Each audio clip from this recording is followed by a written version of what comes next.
یہ کہ ہمارے ذہن میں اسلام کا تصور مذہب کا ہے، دین کا ہے ہی نہیں۔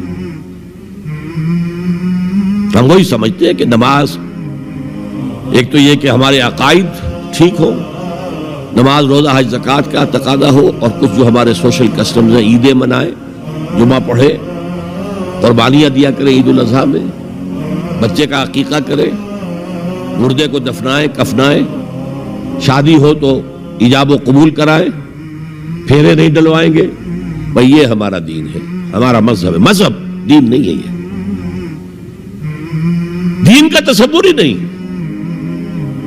ہم اتنے خوگر ہو گئے محکومیت کے کہ دین کی اقامت کا تصور، دین کو غالب کرنے کا تصور ہمارے ذہن سے نکل گیا، ذہن میں ہے ہی نہیں۔ علماء کو بھی اجنبی سی بات لگتی ہے، یہ کیا بات کہہ رہے ہیں، یہ تو اجنبی سی بات ہے، اس لیے کہ ہمارے ذہنوں سے تصور نکل گیا۔ پہلے مسلمان بادشاہ تھے، ملوکیت تھی، وہ اسلام تو نہیں تھا۔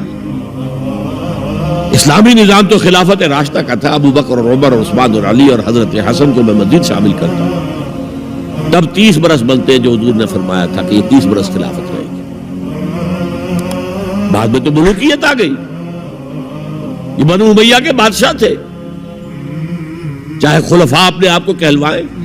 بنو عباس تو بڑے بادشاہ تھے، شہنشاہ تھے، بڑے محل بنائے تھے، اور یہی حال پھر جن کو ہم کہہ دیتے ہیں عثمانی خلفاء، یعنی ترک بادشاہ اور شہنشاہ، ان کا بھی حال یہی تھا۔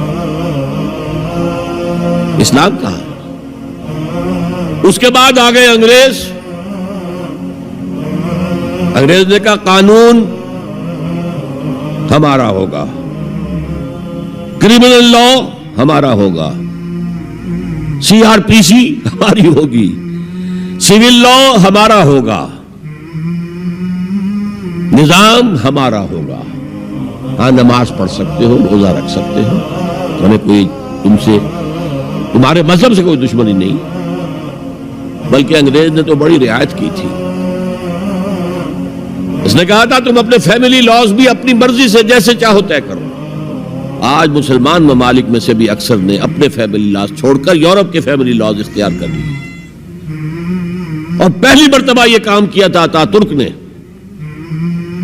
اور یورپ کے اخبارات نے پھر تنزیہ لکھا تھا کہ یہ عجیب قوم ہے، کہتی ہے کہ بہترین قانون ہمارے پاس ہے، اور حال یہ ہے کہ فیملی لاز بھی ہم سے مانگ رہے ہیں، رومن لاز سے اخذ کر رہے ہیں فیملی لاز، یہ ان کا حال ہے، کہتے ہیں بہترین قانون ہمارے پاس۔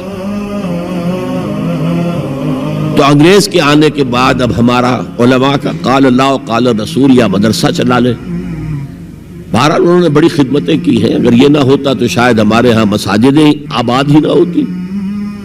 کم سے کم علماء نے وہ پوزیشنیں جو ہے وہ پر کی ہے، ایک ڈھانچہ جو ہے وہ برقرار رکھا ہے، اس میں کوئی شک نہیں، ان کی خدمات ہے۔ لیکن انگریز نے تو جو بھی تھا صرف اتنی آزادی دی تھی، اسی کو ہم ذہناً ریکنسائل کر چکے ہیں، بس اسلام یہی ہے نہیں۔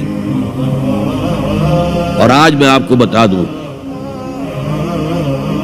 امریکہ اور انگلینڈ خاص طور پر، اور بقیہ عیسائی مملکتیں بھی بالعموم، اسلام کے خلاف جو جنگ جاری کر رہے ہیں، اور تیزی کے ساتھ یہ بڑھے گی،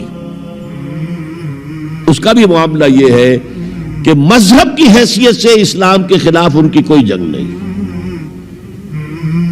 جب بش کہتا ہے کہ ہم تو اسلام کے خلاف نہیں، صحیح کہتا ہے، سچ کہتا ہے، وہ یہ کہہ سکتے ہیں you have come here, you have purchased churches and synagogues and converted them into mosques. Did we object? تم یہاں آئے، تم نے چرچ خرید کے مسجد بنا لی، سینیگوگ یہودیوں کا خریدا اور مسجد بنا لی، ہم نے کبھی روکا تمہیں؟ تم نمازیں پڑھتے ہو، ہم نے روکا؟ روزے رکھتے ہو، ہم نے روکا؟ بلکہ رمضان میں وائٹ ہاؤس میں ایک افطاری بھی دے دیتے ہیں تمہیں، سیریمونیل۔ تمہاری عید ہے، بقرہ عید ہے، ہم کو کمیموریٹو سٹیمپس جاری کر دیتے ہیں، یہ عید کا جو ہے ڈاک کا ٹکٹ ہے اور یہ بقرہ عید کا ہے۔ تو مذہب سے تو ہمیں کوئی اعتراض نہیں، لیکن اسلام کا سیاسی، معاشی اور سماجی نظام nothing doing. We will not bear it. نظام ہمارا ہوگا۔ اور سمجھ لیجئے یہ تاریخ نے پورا سرکل ایک گھیرا پورا کر لیا ہے. وہ جو مولانا حالی نے کہا تھا اے خاصہ خاصان رسول وقت دعا ہے، امت پہ تیری آ کے عجب وقت پڑا ہے. وہ دی جو بڑی شان سے نکلا تھا وطن سے، پردیس میں وہ آج غریب الغرباء ہے.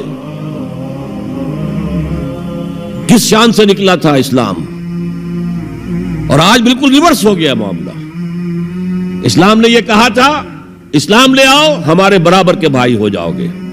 ہم یہ بھی نہیں کہیں گے ہم پرانے مسلمان ہیں، سینئر مسلمان ہیں، ہمارے حقوق زیادہ ہیں، تم نیو کمرز ہو، نو مسلم ہو، تمہارے حقوق نہیں، بالکل برابر. یہ نہیں تو اسلام کی بالادستی قبول کرو، چھوٹے ہو کر رہو، ہاتھ سے جزیہ پیش کرو. یؤتون الجزیۃ عن ید وہم صاغرون. پھر تم یہودی رہو مذہب کے طور پر، نظام ہمارا ہوگا دین حق کا، وہ غالب ہم نے کرنا ہے. محمد الرسول اللہ بھیجے گئے دین کو غالب کرنے کے لیے. ہمارے اندر طاقت نہ ہو تو کیا کریں، مجبور ہے. لیکن طاقت ہو اور پھر دین کو غالب نہ کریں تو ہم تو غدار ہیں اللہ کے. لہذا کیا کہتے تھے، ایمان لے آؤ برابر کے ہو جاؤ گے، نہیں تو رہو تم عیسائی رہو، یہودی رہو، مجوسی رہو. ابھی شروع میں ان تین سے ہی معاملہ تھا نا. لیکن اسلام کی بالادستی نظام ہمارا ہوگا، باقی تم نیچے رہو.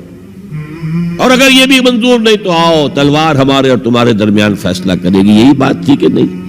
آج وہی بش کہہ رہا ہے نظام ہمارا ہوگا، اس نظام کے نیچے تم رہو، مسلمان رہو، ہندو رہو، عیسائی رہو، کچھ رہو. یہ بالکل برعکس کیفیت ہوگی. تو آج کا مسلمان جو ہے ان چیزوں سے اس لیے ذہناً غافل ہے کہ حضور کی اتنی تاکیدی حدیث انی آمرکم بخمس اللہ امرنی بہن بالجماعت والسمع والطاعت والہجرت والجہاد فی سبیل اللہ کبھی ممبر سے نہ سنائی گئی نہ کبھی سنی گئی. اس لیے کہ یہ اس عمل کا نام ہے جو دین کو قائم کرنے کے لیے